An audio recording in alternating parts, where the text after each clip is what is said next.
نبی پاک صلی اللہ علیہ وآلہ وسلم کا ارشاد ہے کہ جو بندہ کسی خاص مجبوری کی وجہ سے روزہ نہیں رکھ سکتا یا کسی بیماری کی وجہ سے یا کسی عذر کی وجہ سے، قرآن مجید میں کہا گیا ہے کہ وہ ایک مسکین کو کھانا کھلائے۔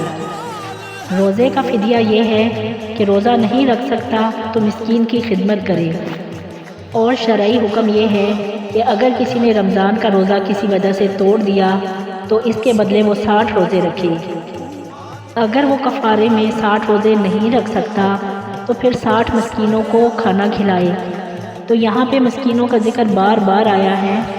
حضور اکرم صلی اللہ علیہ وآلہ وسلم نے ارشاد فرمایا، جس نے رمضان کا ایک روزہ جان بوجھ کر چھوڑ دیا، زندگی بھر بھی روزے رکھتا رہے گا تو وہ فضیلت نہیں پا سکتا جو رمضان کے روزے سے فضیلت اس کو ملتی ہے۔